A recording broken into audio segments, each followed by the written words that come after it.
ನಮ್ಮೆಲ್ಲರ ರಾಷ್ಟ್ರೀಯ ಭಾರತೀಯ ಜನತಾ ಪಕ್ಷದ ಅಧ್ಯಕ್ಷರು ಸನ್ಮಾನ್ಯ ಶ್ರೀ JP ನಡ್ಡಾಜಿಯವರೇ,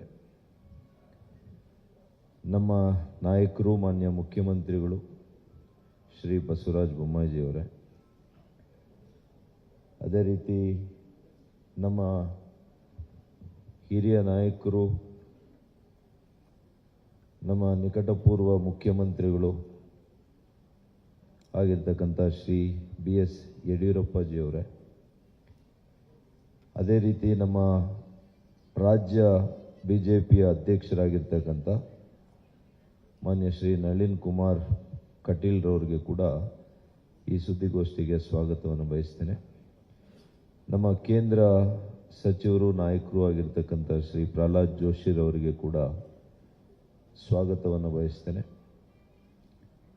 ಮಾಜಿ ಕೇಂದ್ರ ಸಚಿವರು, ಮಾಜಿ ಮುಖ್ಯಮಂತ್ರಿಗಳು ಆಗಿರ್ತಕ್ಕಂಥ ಶ್ರೀ DV ಸದಾನಂದ ಗೌಡರವರಿಗೆ ಕೂಡ ಸ್ವಾಗತವನ್ನು ಬಯಸ್ತೇನೆ. ಮಾಜಿ ಸಚಿವರು, ಹಿರಿಯ ನಾಯಕರು ಆಗಿರ್ತಕ್ಕಂಥ ಈಶ್ವರಪ್ಪನವರು, ಹಿರಿಯ ಸಚಿವರು, ಆತ್ಮೀಯರು ಆಗಿರ್ತಕ್ಕಂಥ ಶ್ರೀ R ಅಶೋಕ್ರವರು, ಮಾನ್ಯ ಕೇಂದ್ರ ಸಚಿವರಾಗಿರ್ತಕ್ಕಂಥ ಶ್ರೀ A ನಾರಾಯಣ ಸ್ವಾಮಿ ಅವರು, ಮಾನ್ಯ ಕೇಂದ್ರ ಸಚಿವರಾಗಿರ್ತಕ್ಕಂಥ ಕುಮಾರಿ ಶೋಭಾ ಕರಂದ್ಲಾಜೆರವರು, ಮಾನ್ಯ ಸಚಿವರಾಗಿರ್ತಕ್ಕಂಥ ಶ್ರೀ B ಶ್ರೀರಾಮುಲು ಅವರು, ಮಾಜಿ ಸಚಿವರು, ಹಿರಿಯ ನಾಯಕರಾಗಿರ್ತಕ್ಕಂಥ ಶ್ರೀ ಅರವಿಂದ್ ಲಿಂಬಾವಳಿ ಅವರು, ವಿಧಾನ ಪರಿಷತ್ನ ಸದಸ್ಯರಾಗಿರ್ತಕ್ಕಂಥ ಶ್ರೀ ಚೆಲುವಾದಿ ನಾರಾಯಣ ಸ್ವಾಮಿ ಅವರು,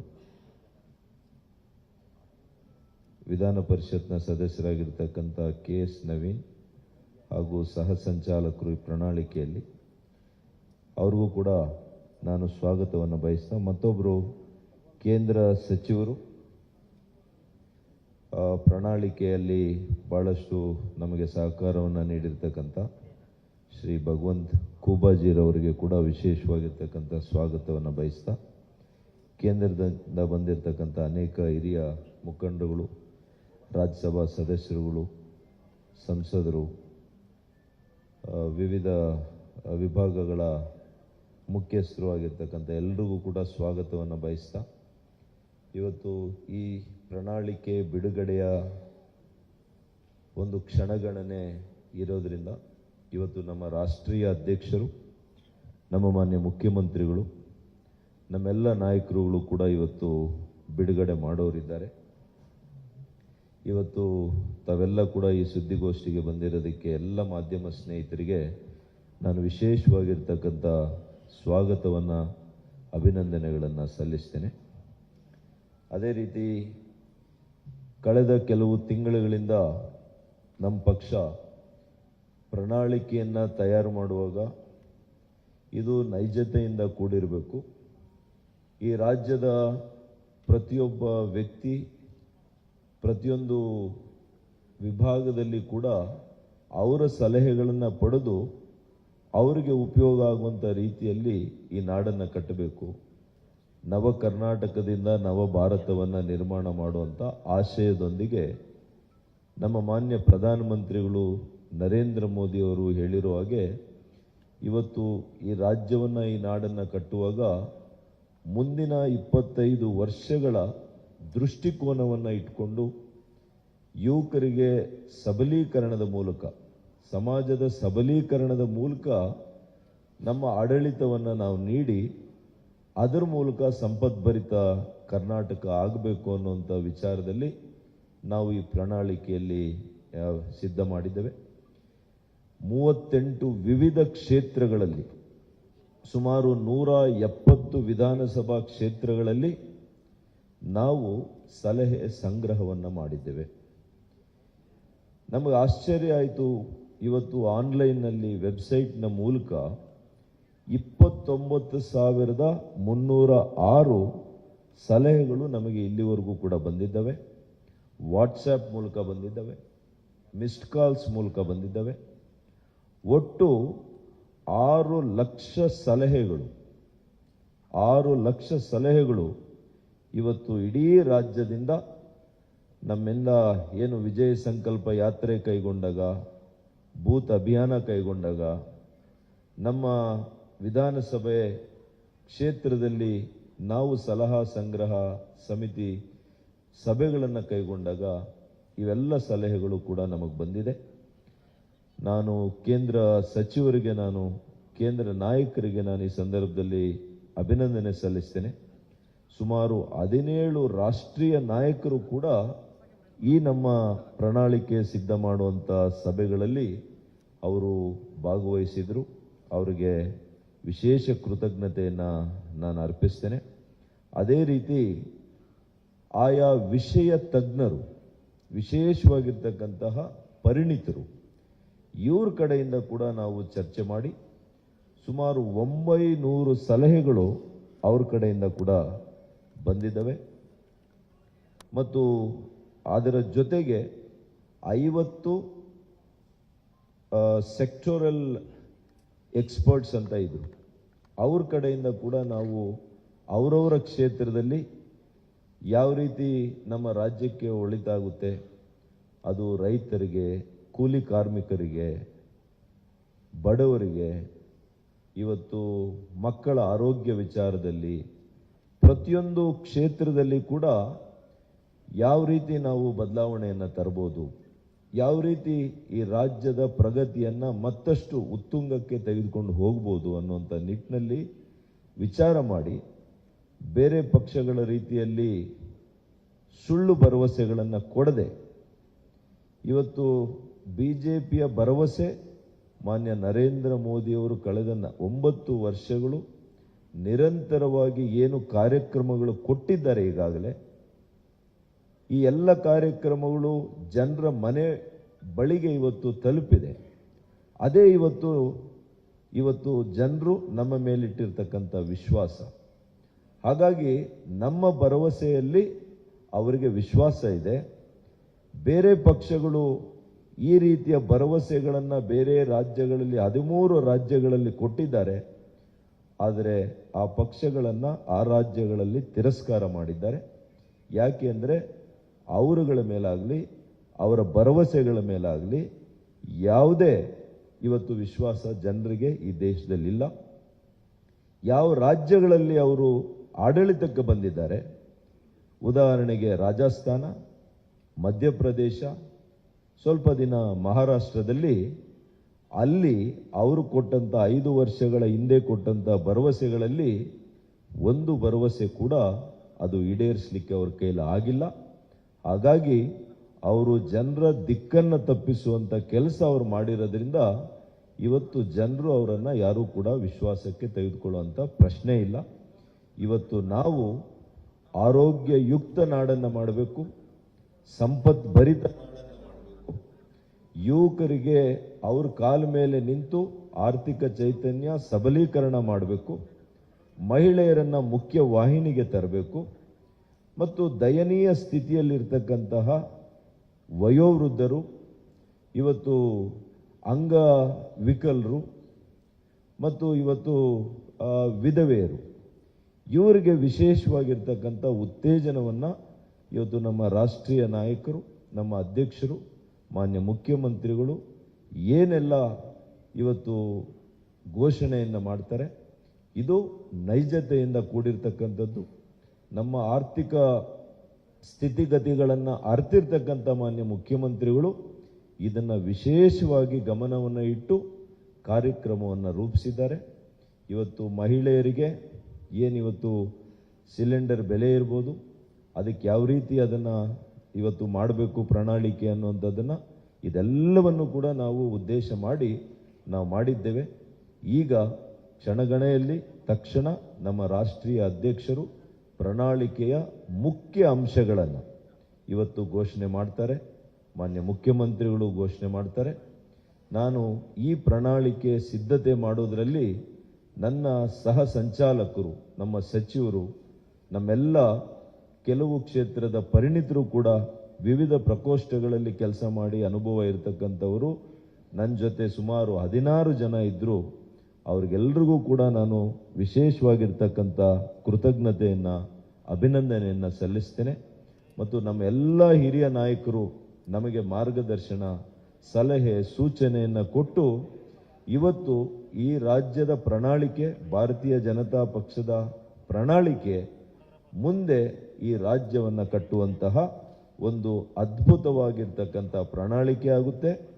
ನಾವು ಭಗವದ್ಗೀತೆಯನ್ನು ಎಷ್ಟು ಭಕ್ತಿಯಿಂದ ಇವತ್ತು ನಾವು ನೋಡ್ತೇವೆ, ಅಷ್ಟೇ ಭಕ್ತಿಯಿಂದ ಇವತ್ತು ನಮ್ಮ ಪ್ರಣಾಳಿಕೆಯನ್ನು ನಾವು ಇವತ್ತು ಕಂಡುಕೊಳ್ತೀವಿ ಅಂತ ಹೇಳಿ ಇವತ್ತು ನನ್ನ ಮಾತನ್ನು ಮುಗಿಸ್ತೀನಿ. ನಮಸ್ಕಾರ.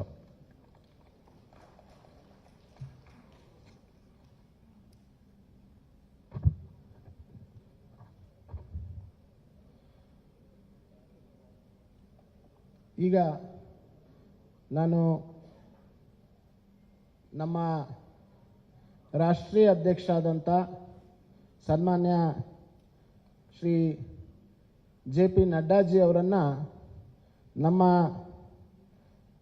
ಪ್ರಣಾಳಿಕೆಯನ್ನು, ಪ್ರಜಾ ಪ್ರಣಾಳಿಕೆಯನ್ನು ಬಿಡುಗಡೆಯನ್ನು ಮಾಡಬೇಕು ಮತ್ತು ವೇದಿಕೆ ಮೇಲಿರುವಂಥ ನಮ್ಮ ಎಲ್ಲ ನಾಯಕರುಗಳು ಕೂಡ ತಮ್ಮ ಮುಂದಿರುವಂಥ ಪ್ರಣಾಳಿಕೆಯನ್ನು ಬಿಡುಗಡೆ ಮಾಡಬೇಕು ಅಂತೇಳಿ ನಾನು ಅವರೆಲ್ಲರಲ್ಲಿ ವಿನಂತಿಯನ್ನು ಮಾಡ್ತೀನಿ. I request honourable national president Shri JP ನಡ್ಡಾಜಿ to kindly release the manifesto of ಭಾರತೀಯ ಜನತಾ ಪಾರ್ಟಿ. ಅವರು ಬೇಡ ಅಂದ್ರೆ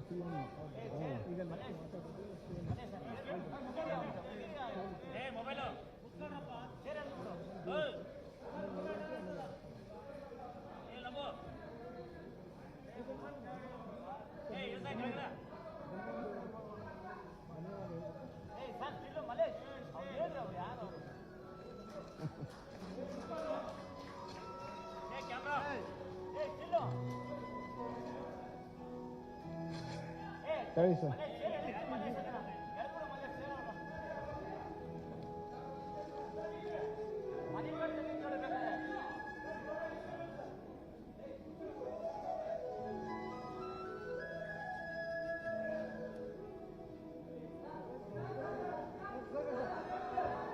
ಇಲ್ಲಿ ಬನ್ನಿ ಸರ್.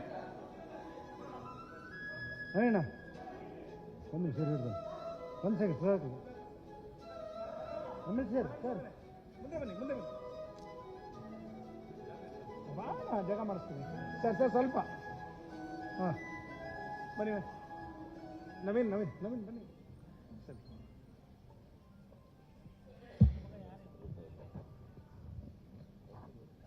ಪ್ರಣಾಳಿಕೆಯ ಬಿಡುಗಡೆಯನ್ನು ಮಾಡಿದಂಥ ಎಲ್ಲ ನಮ್ಮ ನಾಯಕರಿಗೆ, ಮಾನ್ಯ ರಾಷ್ಟ್ರೀಯ ಅಧ್ಯಕ್ಷರಿಗೆ ಧನ್ಯವಾದಗಳನ್ನು ತಿಳಿಸ್ತಾ, ಈಗ ತಮ್ಮೆಲ್ಲರೂ ಉದ್ದೇಶಿಸಿ ಮಾನ್ಯ ಮುಖ್ಯಮಂತ್ರಿಗಳಾದಂಥ ಶ್ರೀ ಬಸವರಾಜ ಬೊಮ್ಮಾಯಿ ಅವರು ಉದ್ದೇಶಿಸಿ ಮಾತನಾಡಬೇಕು ಅಂತೇಳಿ ವಿನಂತಿಯನ್ನು ಮಾಡ್ತೇನೆ.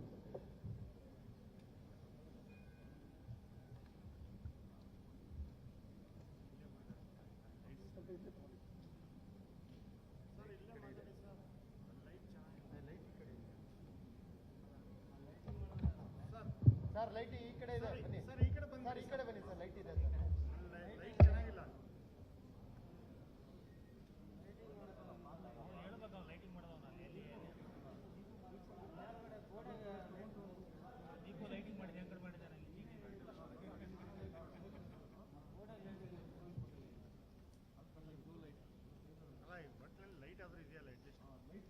ನಮ್ಮೆಲ್ಲರ ನಾಯಕರು, ರಾಷ್ಟ್ರೀಯ ಭಾರತೀಯ ಜನತಾ ಪಕ್ಷದ ಅಧ್ಯಕ್ಷರಾದಂಥ ಸನ್ಮಾನ್ಯ ಶ್ರೀ JP ನಡ್ಡಾಜಿಯವರೇ, ರಾಜ್ಯದ ಭಾರತೀಯ ಜನತಾ ಪಕ್ಷದ ಅಧ್ಯಕ್ಷರಾದಂಥ ನಳಿನ್ ಕುಮಾರ್ ಕಟೀಲ್ ಅವರೇ, ನಮ್ಮೆಲ್ಲರ ಹಿರಿಯ ನೆಚ್ಚಿನ ನಾಯಕರಾದಂಥ ಶ್ರೀ BS ಯಡಿಯೂರಪ್ಪಜಿಯವರೇ, ಹಾಗೂ ಮಾಜಿ ಮುಖ್ಯಮಂತ್ರಿಗಳಾದಂಥ ಸದಾನಂದ ಗೌಡಜಿಯವರೇ, ಹಾಗೂ ನಮ್ಮ ಕ್ಯಾಂಪೇನ್ ಕಮಿಟಿಯ ಅಧ್ಯಕ್ಷರಾದಂಥ ಶ್ರೀಮತಿ ಶೋಭಾ ಕರಂದ್ಲಾಜೆಯವರೇ, ಅಶೋಕ್ ಅವರೇ, ಮತ್ತು ಈ ಪ್ರಣಾಳಿಕೆಯ ಸಮಿತಿಯ ಸಂಚಾಲಕರಾಗಿ ಕೆಲಸ ಮಾಡಿದಂಥ ಡಾಕ್ಟರ್ ಸುಧಾಕರ್ ಅವರೇ, ವೇದಿಕೆ ಮೇಲಿರುವಂಥ ಎಲ್ಲ ಹಿರಿಯ ನಾಯಕರೇ, ಇಲ್ಲಿ ಅಪಾರ ಸಂಖ್ಯೆಯಲ್ಲಿ ನೆರೆದಿರುವಂಥ ನನ್ನ ಮಾಧ್ಯಮದ ಸ್ನೇಹಿತರೆ, ಭಾರತೀಯ ಜನತಾ ಪಕ್ಷ the party with the difference. ಈ ಹಿನ್ನೆಲೆಯಲ್ಲಿ ಇಡೀ ರಾಷ್ಟ್ರದ ಆಡಳಿತ ಚುಕ್ಕಾಣಿ ಹಿಡಿದಿರುವಂಥ ಒಂದು ಪಕ್ಷ, ರಾಜ್ಯದಲ್ಲಿ ಆಡಳಿತ ಮಾಡುತ್ತಿರುವಂಥ ಒಂದು ಪಕ್ಷ,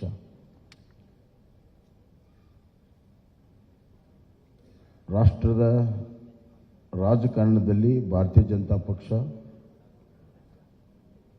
ಬಹಳ ದಿಕ್ಕಸೂಚಿಯ ಪಾತ್ರವನ್ನು ಆಡ್ತಾ ಇದೆ. ಇಂಥ ಒಂದು ಸಂದರ್ಭದಲ್ಲಿ ನಮಗೆ ದೇಶವನ್ನು ಗಮನದಲ್ಲಿಟ್ಕೊಂಡು, ರಾಜ್ಯವನ್ನು ಗಮನದಲ್ಲಿಟ್ಕೊಂಡು ಇವತ್ತು ನಾವು ಪ್ರಣಾಳಿಕೆಯನ್ನು ಮಾಡಬೇಕಾಗುತ್ತೆ ಮತ್ತು ಆಡಳಿತವನ್ನು ಕೂಡ ನಾವು ಮಾಡಬೇಕಾಗುತ್ತೆ. We believe in strong state that will lead to a strong center. ಅತ್ಯಂತ ಪ್ರಬಲವಾಗಿರುವಂಥ ರಾಜ್ಯಗಳ ಒಕ್ಕೂಟವೇ ಪ್ರಬಲ ರಾಷ್ಟ್ರ ಆಗಕ್ಕೆ ಸಾಧ್ಯ ಅನ್ನುವಂಥದ್ದು. ಹೀಗಾಗಿ ಕರ್ನಾಟಕದ ಅಭಿವೃದ್ಧಿ ಮತ್ತು ಕರ್ನಾಟಕದಲ್ಲಿರುವಂಥ ಆಡಳಿತದ ವ್ಯವಸ್ಥೆ, ಸಾಮಾಜಿಕ ವ್ಯವಸ್ಥೆ ರಾಜ್ಯದ ಮೇಲೆ ಅಷ್ಟೇ ಅಲ್ಲ, ರಾಷ್ಟ್ರದ ಮೇಲೂ ಕೂಡ ಪರಿಣಾಮ ಬೀರ್ತವೆ ಅಂತ ನಾನು ಭಾವಿಸಿ ಪ್ರಜಾ ಪ್ರಣಾಳಿಕೆಯನ್ನು ನಾವು ಮಾಡಿದ್ದೇವೆ. ಪ್ರಜಾ ಪ್ರಣಾಳಿಕೆ ಅಂದರೆ ಪೀಪಲ್ಸ್ ಮ್ಯಾನಿಫೆಸ್ಟೋ. ಇದು ಒಂದು ರೀತಿಯಲ್ಲಿ ನಮ್ಮ ಡಾಕ್ಟರ್ ಸುಧಾಕರ್ ಅವರ ನೇತೃತ್ವದಲ್ಲಿ ಒಂದು ಒಳ್ಳೆಯ ತಂಡ ಕಳೆದ 3 ತಿಂಗಳಿಂದ ಬೇರೆ ಬೇರೆ ಹಂತದಲ್ಲಿ ಸಾಮಾನ್ಯ ಜನರಿಂದ ಹಿಡಿದು ಪರಿಣಿತರವರೆಗೂ ಎಲ್ಲರ ಅಭಿಪ್ರಾಯವನ್ನು ಪಡ್ಕೊಂಡು ಆನ್ಲೈನ್ ಲಕ್ಷಾಂತರ ಜನರಿಗೆ ಅಭಿಪ್ರಾಯ ಕೊಡೋದಕ್ಕೆ ಅವಕಾಶಗಳನ್ನು ಮಾಡಿಕೊಟ್ಟು ಜನರ ಭಾವನೆ, ಜನರ ಧ್ವನಿ ಇದರಲ್ಲಿ ಅಳವಡಿಸಿ ಇದು ನಿಜವಾಗಲೂ ಕೂಡ ಪ್ರಜಾ ಪ್ರಣಾಳಿಕೆಯಾಗಿ ಹೊರಹೊಮ್ಮಿದೆ ಅಂತ ನಾನು ಭಾವಿಸಿದ್ದೇನೆ. ಒಂದು ಪ್ರಣಾಳಿಕೆ ಇದೊಂದು ರಾಜ್ಯ ಸರ್ಕಾರಕ್ಕೆ ಮುಂದೆ ನಡೆಯುವಂಥ ದಾರಿ ಮತ್ತು ದಿಕ್ಕನ್ನು ತೋರಿಸುವಂಥದ್ದು. ಈ ಮಧ್ಯೆ ಹಲವಾರು ಪ್ರಮುಖ ಘಟನೆಗಳು ನಡೆದಾಗ ಅದರ ತಕ್ಕ ಹಾಗೆ ಆಡಳಿತವನ್ನು ಕೂಡ ನಾವು ಮಾಡಬೇಕಾಗ್ತದೆ. ಉದಾಹರಣೆಗೆ ಕಳೆದ ಬಾರಿ 2018ರ ಚುನಾವಣೆ ಪೂರ್ವದ ಪ್ರಣಾಳಿಕೆಯ ಸಂದರ್ಭದಲ್ಲಿ ಯಾರೂ ಕೂಡ ಕೋವಿಡನ್ನು ನಿರೀಕ್ಷೆ ಮಾಡಿರಲಿಲ್ಲ. ಸುಮಾರು 2 ವರ್ಷ ಕೋವಿಡಿನ ನಿರ್ವಹಣೆ, ಆರ್ಥಿಕ ಕುಸಿತ, ಈ ಮಧ್ಯೆ ಕೇವಲ ಆರ್ಥಿಕ ಕುಸಿತ ಅಷ್ಟೇ ಅಲ್ಲ, ಜನರ ಜೀವನ ಅಸ್ತವ್ಯಸ್ತ, ಇವುಗಳನ್ನು ನಿಭಾಯಿಸುವುದು ನಮ್ಮ ಪ್ರಾಮುಖ್ಯತೆ ಆಗಿತ್ತು. ಹೀಗಾಗಿ ಈ ಬಾರಿ ಆ ಎಲ್ಲ ಅನುಭವಗಳನ್ನು ಇಲ್ಲಿ ಕ್ರೋಢೀಕರಿಸಿ ನಾವು ಇವತ್ತು ಪ್ರಜಾ ಪ್ರಣಾಳಿಕೆಯನ್ನು ಮಾಡಿದ್ದೇವೆ. ಇದರಲ್ಲಿ ನಾವು ಕೃಷಿಗೆ ಬಹಳಷ್ಟು ಒತ್ತನ್ನು ಇವತ್ತು ನಾವು ಕೊಟ್ಟಿದ್ದೇವೆ. ಕೃಷಿ ನಮ್ಮ ಪ್ರಮುಖವಾಗಿರುವಂಥ ಒಂದು ಚಟುವಟಿಕೆ, ಆರ್ಥಿಕವಾಗಿರೋ ಚಟುವಟಿಕೆ, ಅತಿ ಹೆಚ್ಚು ಜನರು ತೊಡಗಿಸಿಕೊಂಡಿರುವಂಥ ಒಂದು ಚಟುವಟಿಕೆ. ಹೀಗಾಗಿ ಇವತ್ತು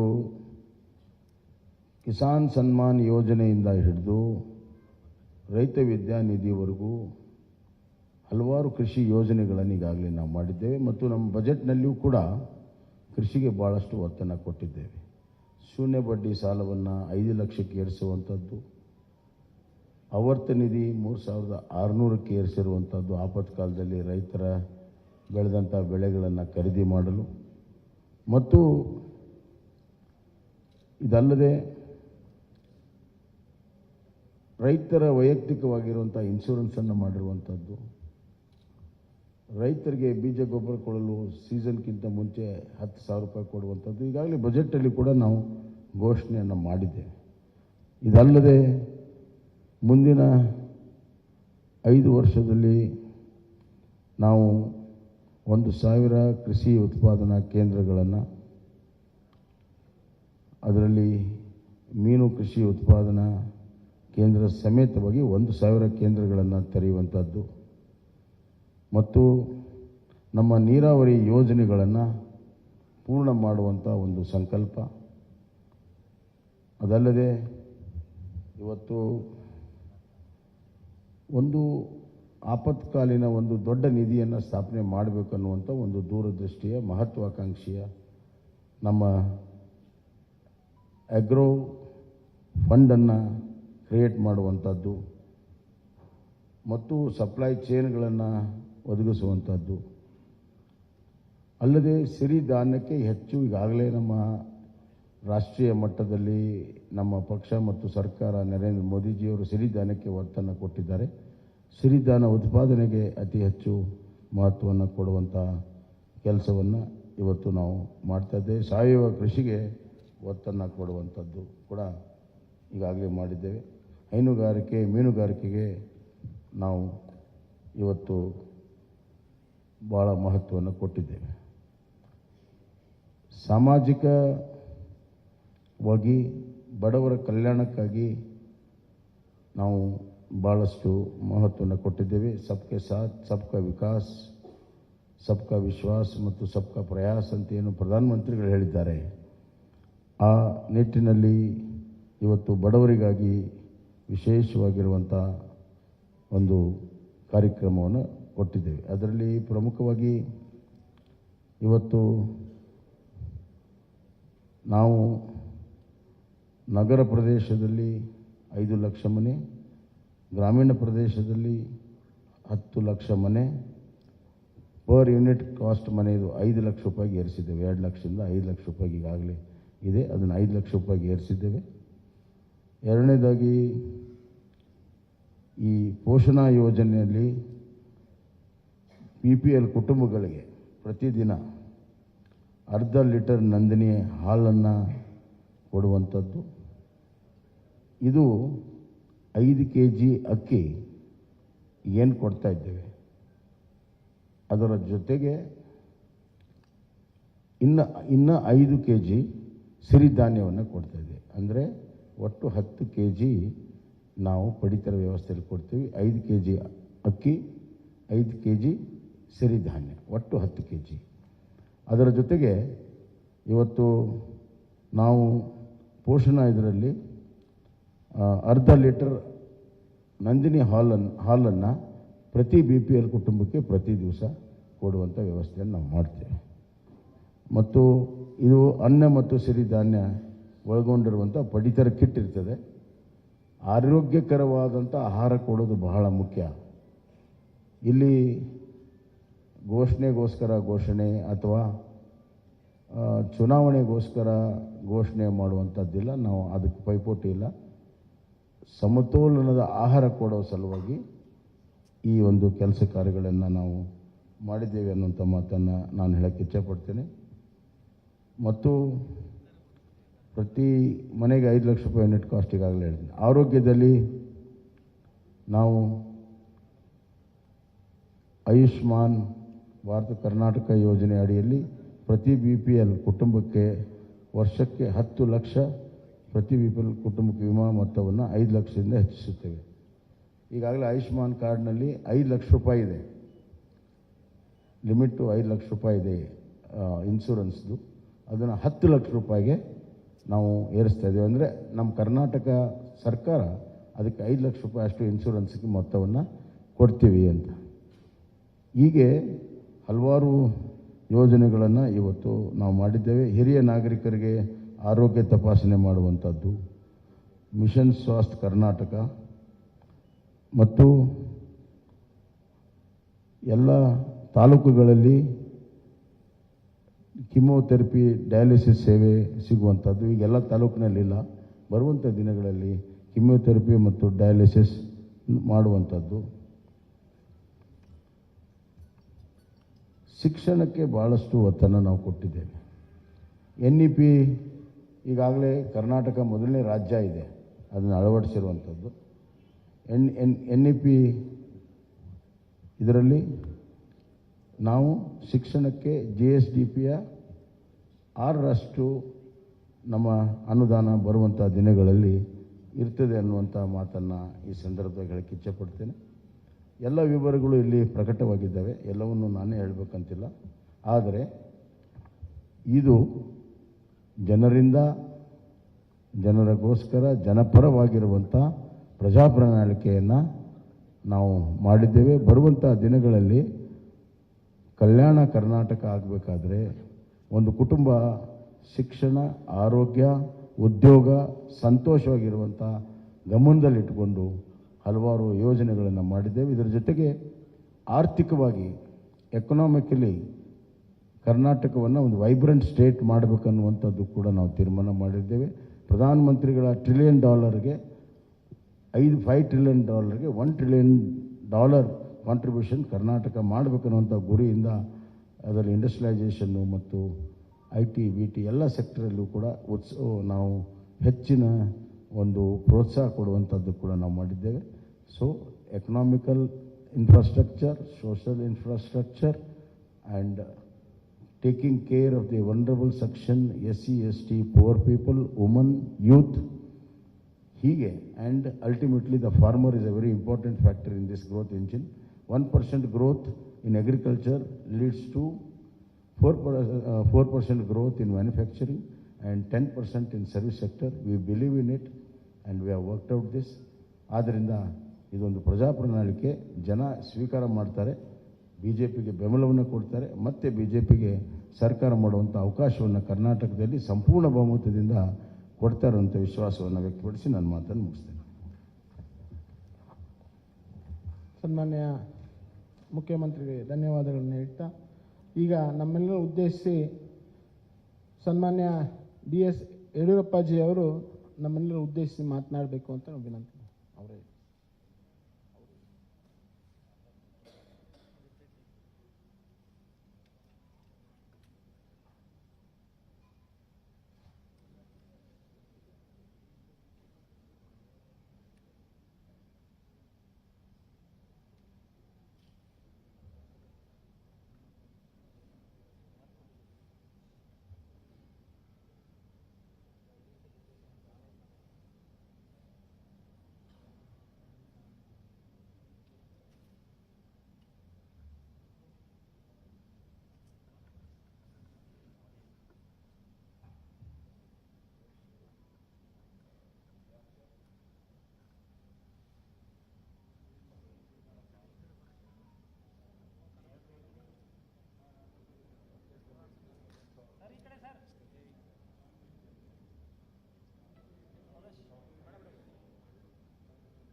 ಸನ್ಮಾನ್ಯ ರಾಷ್ಟ್ರೀಯ ಅಧ್ಯಕ್ಷರಾದಂಥ JP ನಡ್ಡಾಜಿಯವರೇ, ಮಾನ್ಯ ನಳಿನ್ ಕುಮಾರ್ ಕಟೀಲ್ ಅವರೇ, ಪ್ರಹ್ಲಾದ್ ಜೋಶಿ ಅವರೇ, ಅಶೋಕ್ ಅವರೇ, ಮಾನ್ಯ ಸುಧಾಕರ್ ಅವರೇ, ಶೋಭಾ ಕರಂದ್ಲಾಜೆ ಅವರೇ, ಅರವಿಂದ್ ಲಿಂಬಾವಣಿ ಅವರೇ, ಭಗವಂತ್ ಕೋಬಾ ಅವರೇ, ಚೆಲುವಾದಿ ನಾರಾಯಣ ಸ್ವಾಮಿ ಅವರೇ, ಎಲ್ಲ ಮಾಧ್ಯಮದ ಮಿತ್ರರೇ, ಬಹುಶಃ ಈಗಾಗಲೇ ಮುಖ್ಯಮಂತ್ರಿಗಳು ತಿಳಿಸಿದಂತೆ ಅತ್ಯಂತ ಒಳ್ಳೆಯ ಒಂದು BJP ಪ್ರಜಾ ಪ್ರಣಾಳಿಕೆಯನ್ನು ಇವತ್ತು ಬಿಡುಗಡೆ ಮಾಡಿದ್ದೇವೆ. ಎಲ್ಲ ವರ್ಗದ ಜನರಿಗೆ ಅನುಕೂಲ ಆಗೋ ರೀತಿಯಲ್ಲಿ ರೈತರ, ಮಹಿಳೆಯರ ಸಬಲೀಕರಣವನ್ನು ಕಣ್ಮುಂದೆ ಇಟ್ಕೊಂಡು ಈ ಬಡ್ಜೆಟನ್ನು, ಈ ಒಂದು ಪ್ರಜಾ ಪ್ರಣಾಳಿಕೆಯನ್ನು ಬಿಡುಗಡೆ ಮಾಡಿದ್ದೇವೆ. ರಾಜ್ಯದ ಉದ್ದಗಲಕ್ಕೆ ಇದರ ಮಾಹಿತಿಯನ್ನು ತಿಳಿಸೋದ್ರ ಮೂಲಕ ಮತ್ತೊಮ್ಮೆ ಕರ್ನಾಟಕದಲ್ಲಿ BJP 125-130 ಸೀಟನ್ನು ಗೆದ್ದು ಸರ್ಕಾರವನ್ನು ರಚನೆ ಮಾಡುವಂಥದ್ದು ನಿಶ್ಚಿತ. ಆ ದಿಕ್ಕಿನಲ್ಲಿ ಈ BJP ಪ್ರಜಾ ಪ್ರಣಾಳಿಕೆ ತುಂಬ ಅನುಕೂಲಕರವಾಗಿದೆ. ಇದೆಲ್ಲವನ್ನು ಜನರಿಗೆ ಮನವರಿಕೆ ಮಾಡುವಂಥ ದೊಡ್ಡ ಜವಾಬ್ದಾರಿ ನಮ್ಮ ಕಾರ್ಯಕರ್ತರ ಮೇಲಿದೆ. ಅದನ್ನು ಮಾಡಿ ಈ ಬಾರಿ ದೊಡ್ಡ ಒಂದು ಅಂತರದಲ್ಲಿ ನಾವು BJPಯನ್ನು ಗೆಲ್ಲಿಸಿ, ನಾನು ಹೇಳ್ತಾ ಇರ್ತೇನೆ ಯಾವಾಗಲೂ, ಸೂರ್ಯಚಂದ್ರ ಇರೋದೆಷ್ಟು ಸತ್ಯನೋ ಅಷ್ಟೇ ಸತ್ಯ. BJP ಮತ್ತೊಮ್ಮೆ ಕರ್ನಾಟಕದಲ್ಲಿ 125-130 ಸೀಟನ್ನು ಗೆದ್ದು ಅಧಿಕಾರಕ್ಕೆ ಬರುವಂಥದ್ದು ನಿಶ್ಚಿತ. ಅದಕ್ಕೆ ಪೂರಕವಾದಂಥ BJP ಪ್ರಜಾ ಪ್ರಣಾಳಿಕೆಯನ್ನು ಜನ ಸ್ವಾಗತ ಮಾಡ್ತಾರೆ. ಎಲ್ಲ ವರ್ಗದ ಜನರ ಕಣ್ಮುಂದೆ ಇಟ್ಕೊಂಡು ಈ ಪ್ರಣಾಳಿಕೆಯನ್ನು ಬಿಡುಗಡೆ ಮಾಡಿದ್ದೇವೆ. ಇದನ್ನು ಜನ ಸ್ವೀಕಾರ ಮಾಡ್ತಾರೆ ಅಂತ ಹೇಳೋ ವಿಶ್ವಾಸ ನನಗಿದೆ. ರಾಜ್ಯದ ಉದ್ದಗಲಕ್ಕೆ ಈ ಪ್ರವಾಸ ಮಾಡುವಂಥ ಸಂದರ್ಭದಲ್ಲಿ ಇಲ್ಲಿರುವಂಥ ನಮ್ಮ ಪ್ರಣಾಳಿಕೆಯ ಪ್ರಮುಖ ವಿಷಯಗಳನ್ನು ಜನರಿಗೆ ಮನವರಿಕೆ ಮಾಡುವಂಥ ಪ್ರಯತ್ನವನ್ನು ಮಾಡ್ತೇವೆ. ಧನ್ಯವಾದ. ನಮಸ್ಕಾರ.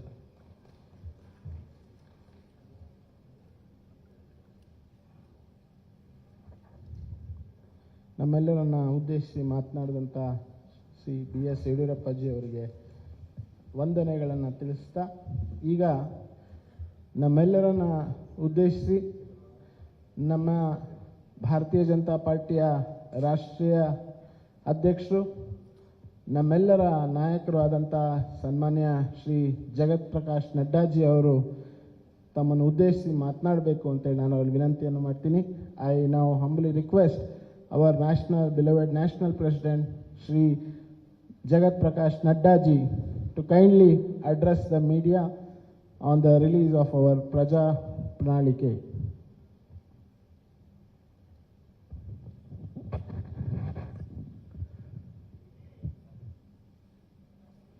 Our very senior leader and the member of the BJP National Parliamentary Board and ex-Chief Minister of Karnataka, respected BS Yediyurappa, our very dynamic Chief Minister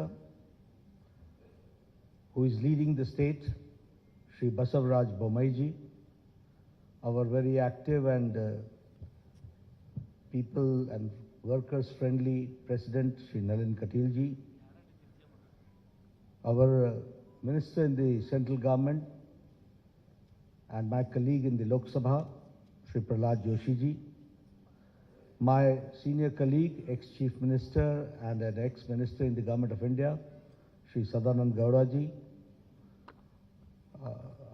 Minister in the Government of India and the Chairman of the Campaign Committee, Kumari Shobha Karanlaje ji, Shri Ashwath Narayan Swami ji, Shri Bhagwat Kuba ji, Shri K. Sudhakar ji, Arvind Limbawali ji, Narayan Swami ji, K.S. Naveen ji, senior members on the dais, and the friends from the media, print media and electronic media.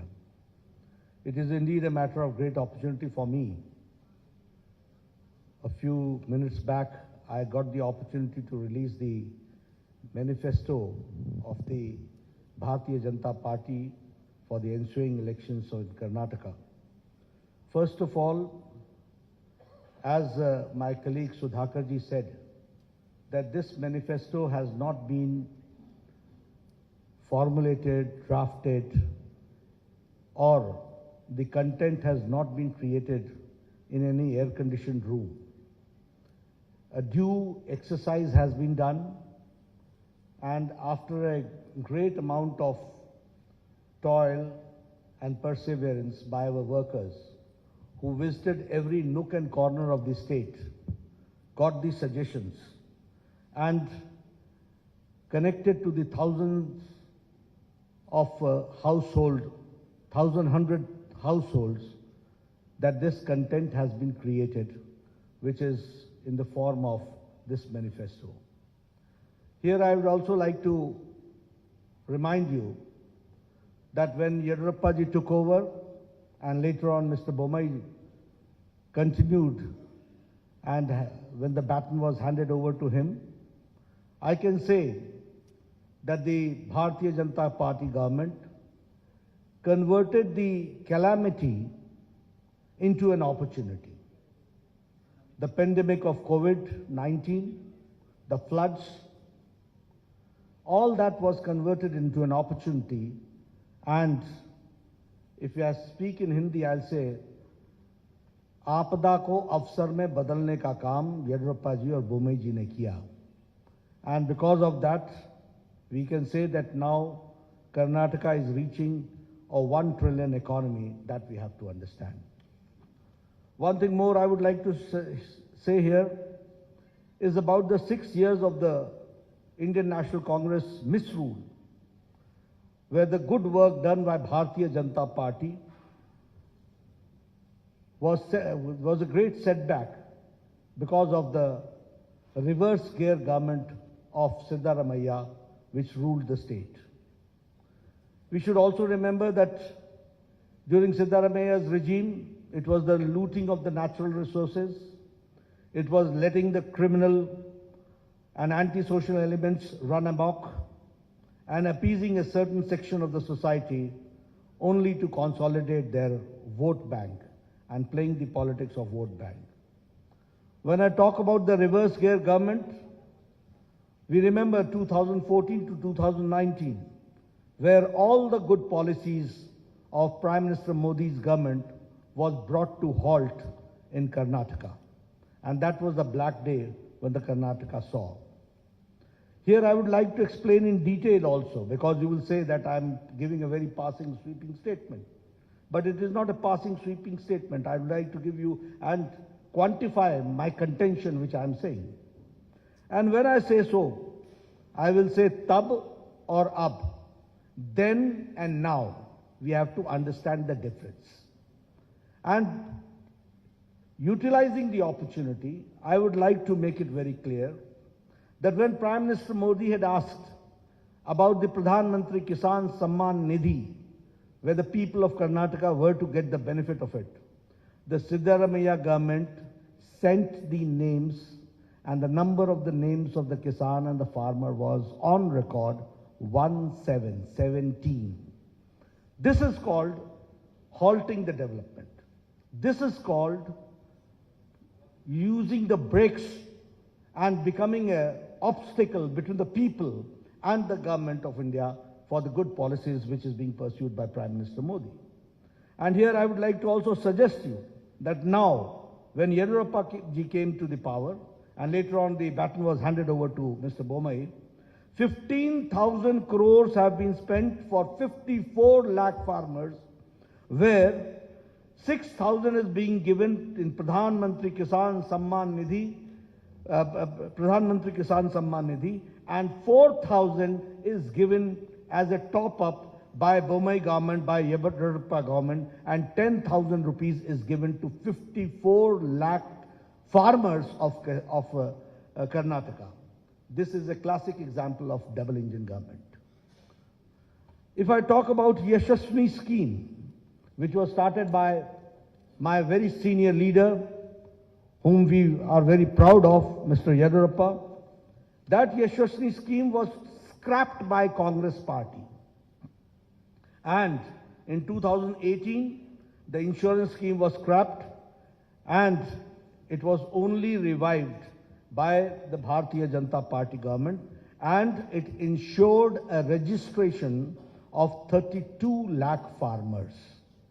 So we have to understand what do we mean by double engine. We have got double engine, there is a trouble engine. We are there for development, they are for the reverse gear. We are there to give the pace to the development, they are there to put brakes to the development. That we have to understand. If I talk about the Bhagya Lakshmi Yojana, It was for a secure future of the girl child, and giving 3,000 rupees annual fixed deposit in their name. Almost 3 lakh beneficiaries, women were there, 3 lakh children were there. And when the Congress government came, that is the Siddaramaia's most anti-people government came, then the Bhagya Lakshmi scheme was reduced to 65,000. And when again Yediyurappa came to power and Bommai came to power, now I am happy to share with you that almost 3 lakh children are insured under Bhagya Lakshmi Yojana. This change has taken place. If I talk about foreign direct investment, I am happy to share with you. When I say that it's a 1 trillion economy Karnataka is reaching, I would also like to share that Karnataka is now, under the leadership of Yediyurappa and Bommai, is now where the foreign direct investment is. Karnataka is number 1 in foreign direct investment. And in Congress regime, it was 1,75,000 lakh crores, and now it is 3,21,000 lakh crores. That we have to understand. If I talk about the average irrigation budget, it was 11,600 crore during Congress regime, and now it is 21,201 crore, which is an increase of 80%. That we have to understand. If I talk about the establishment of health and wellness centers, I was the health minister at that point of time when Siddaramaiah was the chief minister. And with a lot of push by the government of India and by the support of government of India, the Congress regime could only open 548 health and wellness centers were operationalized. But under Bommai's regime, health and wellness centers has reached the number of 8,618. This is the pace of the government in the health sector that we have to understand. During Congress regime, there was a breakdown of law and order, and the PFI was given a free hand to terrorize people, and you will be astonished to know that Bengaluru became the second most unsafe city for women in India. And this was the time when Mr. Siddaramaiah withdrew 175 criminal cases against PFI, Popular Front of India. But when BJP came, PFI was banned, NIA was given a free hand, and 41,000 security cameras were installed across the city, enhancing women's safety. I'm giving you the statistics, the data, which says that how we are working and how we want to bring the change. When I talk about the double engine, we are delivering best without rest, and the achievements of the government of India and government of Karnataka I would like to share with you.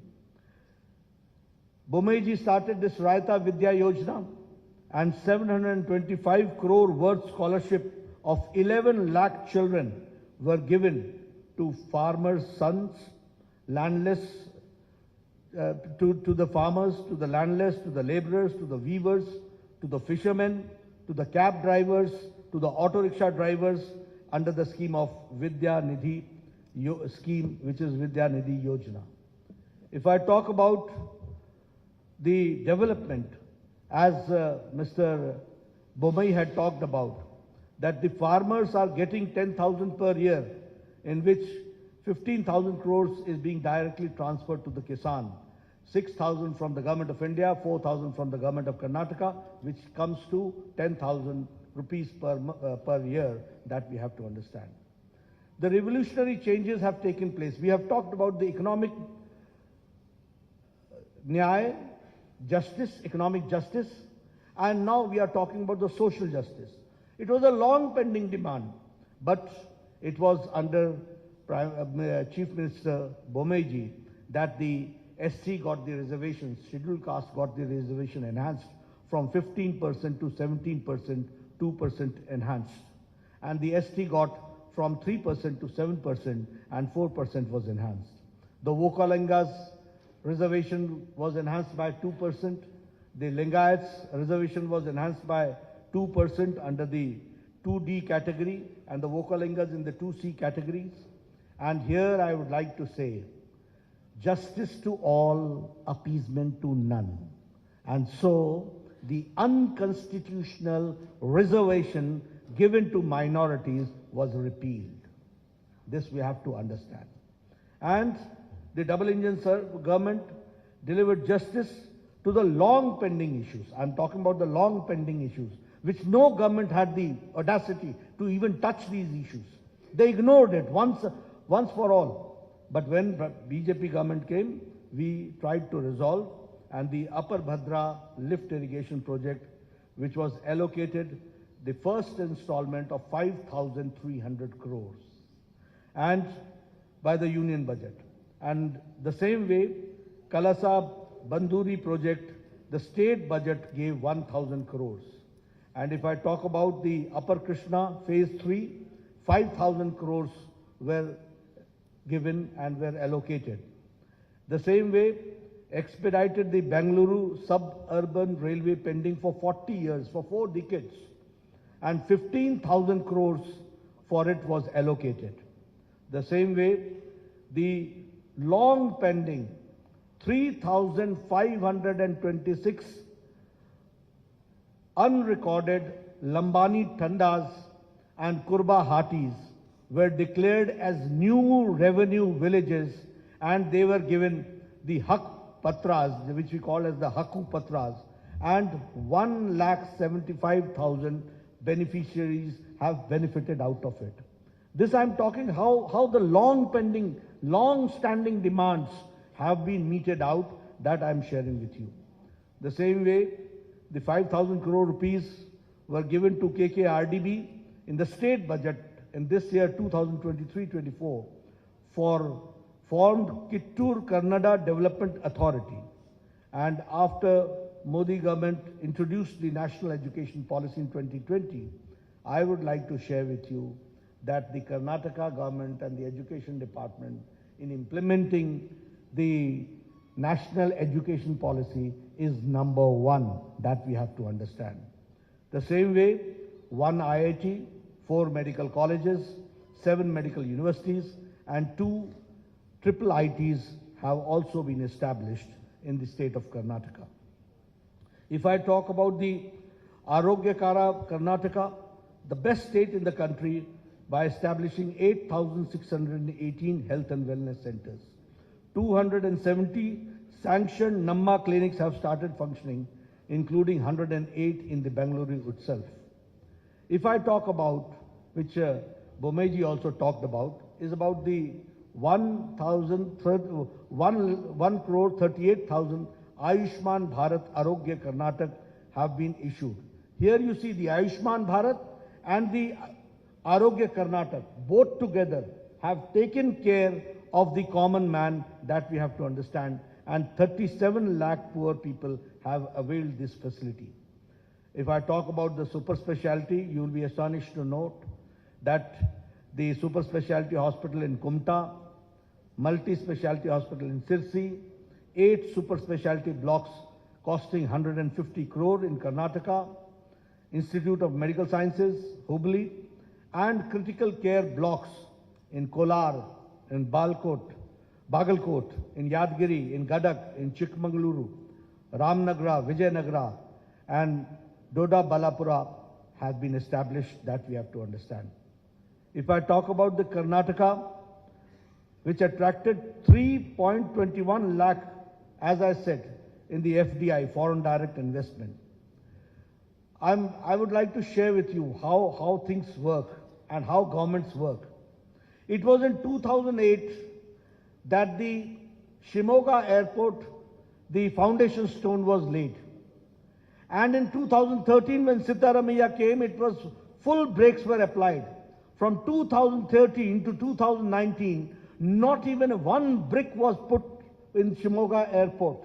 And in 2019 to 2023, only in a short span of 4 years, Shimoga airport was dedicated to the people of Karnataka, that we have to understand. If I talk about the airports, certainly I would like to share with you that the Kalaburgi airport is operational, and now 6 airports are being constructed. The same way, Tumkur, Chitradurga, Davangere railway line, Bagalkot, Kudachi and Gadagwadi railway line are expedited. Historic increase in railway budget has been 9 times that we have to again understand the development part has taken place. The Vande Bharat train, which started in South India from Mysuru, Bangalore to Chennai, is again a very classical example of the development of modern India and the connectivity which we are certainly going to witness, which we have certainly witnessed. We have also, I would like to share here, that we have talked about infrastructure, we have talked about health, we have talked about education, we have talked about social justice, we have talked about economic development, but here we have also taken care of historic steps to protect and revive the glorious culture of Karnataka and the Kannadigas. And for that, Anti-Cow Slaughter Act was passed in 2021. Anti-conversion law was passed in 2022. Undertaking comprehensive development of Anjanadri Hill, which is the birthplace of Anjaneya Swami, Sri Anjaneya Swami, 100 crore has been allocated for it. And the Anubhav Mantapa, 612 crores for the honor of the Sri Basveshwara, and again undertaking the construction of the majestic Rama Mandira at Ramnagara.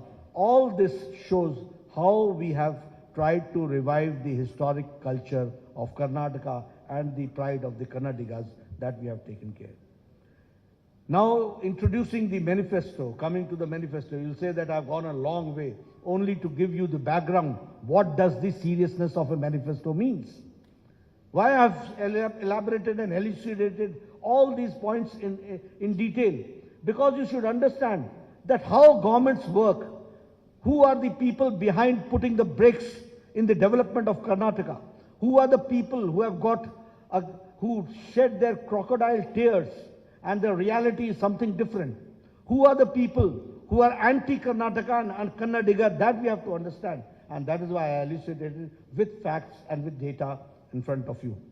But when I introduce this manifesto, which is, as we call it, as the Praja Ya BJP Ya Praja Pranalike, which means it is a people's manifesto. And when I say that it is Pranalike, the people's manifesto, it is built on the solid foundation of development. It is a manifestation of the double-engine government, how the double-engine government works.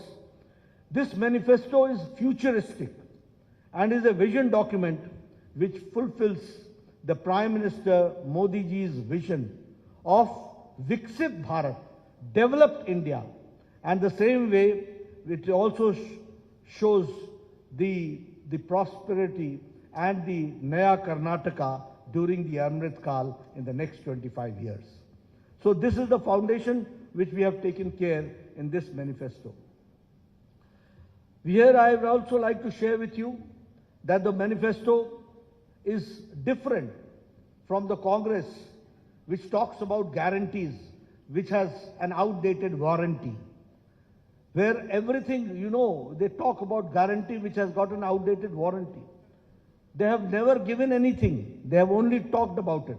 But when we say we mean it, and it is the manifesto, which is forward-looking document, it contains a realistic, achievable promise which will fulfill the aspirations of Karnataka's youth, farmer, women, weavers, middle class, SC, ST communities, and also all sections of the society will be taken care. Our manifesto is centered around 6 themes. And these 6 themes are 6A. Number 1 is Anna, which means food security. Number 2 is Akshara, which means quality education. Arogya, which means affordable and accessible health care. Adaya, which means assured income support, and Abhaya, social justice for all, and Abhiruddhi means development, prosperity for all. Under this six themes, our manifesto is centered around. And through this vision document, we have tried to restore the prosperity of Karnataka and the glory days of the Vijayanagara Empire. That is what we want. And for that, it is the foundation which we are, through this manifesto, we are keeping, and we are trying to see that in next 25 years, how do we go forward. And when I say so, I would also like to say that it is a double engine Sarkara, where both the engines, and I will not say only double engine, it is a powerful engine also that we have to understand. We have got double engine, we have got powerful engine, there you had a trouble engine, and there you had a reverse gear engine. That you have to understand. And only applying brakes was there. When I talk about the Anna, the food security, we will provide, as Bomai Saab said, that we will be providing 3 free cooking gas cylinders to all BPL families annually, 1 each during the months of Yugadi, during Ganesh Chaturthi and Deepavali. The same way, we will set up an Atal Ahar Kendra in every ward of every municipal corporation in the state to provide affordable, quality and healthy food across the state. We will launch the scheme called Poshana, the scheme through which every BPL household will be provided with a half a liter Nandini milk every day and 5 kg of Sri Anna, which is the Sri Dhanya, along with 5 kg of rice will be provided to all BPL families in the monthly ration kit. The same way, if I talk about Abhaya, the social justice for all, we will implement uniform civil code in Karnataka based on the recommendations given by a high-level committee, which is to constitute for this purpose. We will also launch the Sarva Rigu Suru Yojana, under which Revenue Department will identify and distribute 10 lakh housing sites across the state to all the siteless, homeless beneficiaries. We will also launch the Onake Obava Samajik Nyaya Nidhi, a scheme through which we will provide a matching grant, a deposit of 10,000 on 5-year fixed deposit made under the scheme for women of SC and ST households. Under this scheme of social justice, we will improve the ease of living of the apartment residents in Bengaluru and elsewhere by constituting a Karnataka Residents Welfare Consultative Committee to reform the Karnataka Apartment Ownership Act of 1972 and to modernize the grievance redressal mechanism. If I talk about the Akshara, the third main pillar and the theme, which is the quality education, we will introduce Vishweshwaraya Vidya Yojana, under which state government will partner with individuals and with institutions for holistic upgradation of the government schools and to make them top class standards. We will launch a Samanvaya scheme which will, in collaboration with SMEs and ITIs, and generate dynamic ecosystem of education and employment for all talented young professionals. We will provide a career support to all aspirational youth for providing financial incentives for students to pursue their coaching in IAS, in KS, in banking and in government jobs. As far as the Arogya is concerned, which we call as the affordable and accessible healthcare, we will strengthen the public healthcare infrastructure through Mission Swasthya Karnataka by establishing one Namma clinic equipped with diagnostic facilities in every ward of municipal corporation. Additionally, we will provide a free and annual master health checkup for senior citizens.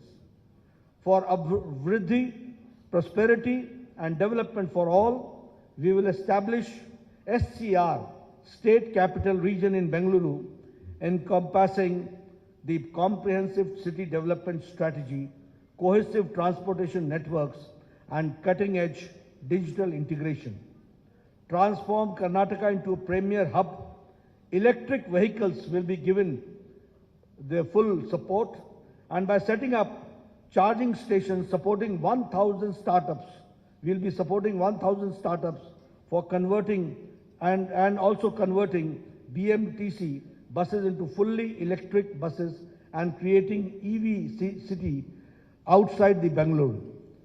We will set up 30,000 crore for K Agriculture Fund to establish micro cold storage facilities, agro processing units in all gram panchayats, undertake modernization and digitization of APMCs, accelerate farm mechanization, establish 5 new agro-industry clusters and 3 new food processing parks supported by 1,000 strong FPOs.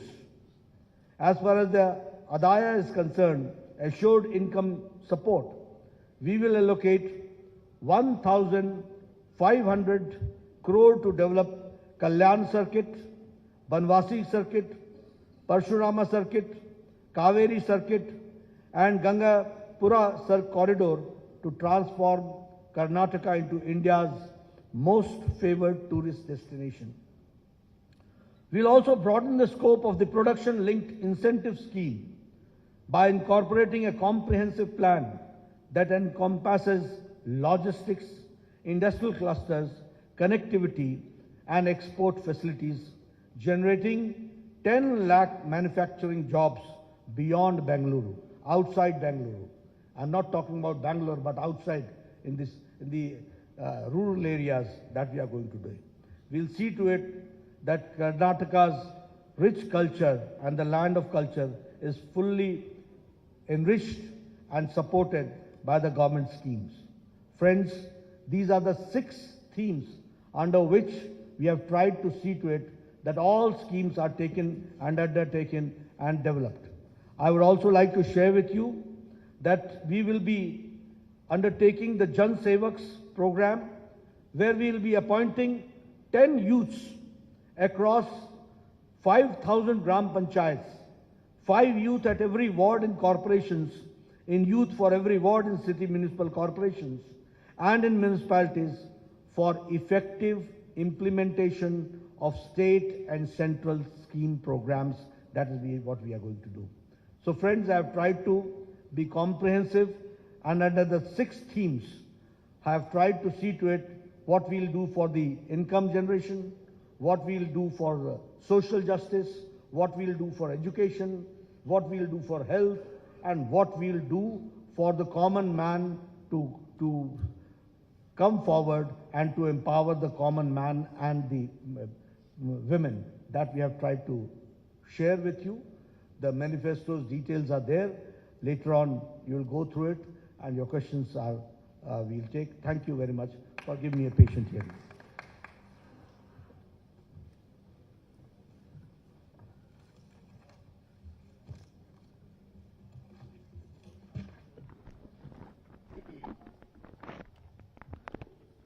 ಆರು ಪ್ರಮುಖ ಸೂತ್ರಗಳ ತಲಹದಿಯಲ್ಲಿ ನಮ್ಮ ಪ್ರಜಾ ಪ್ರಣಾಳಿಕೆಯ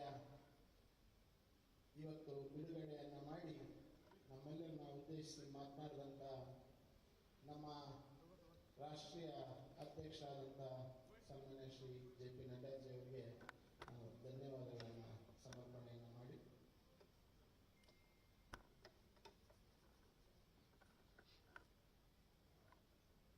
ಈಗ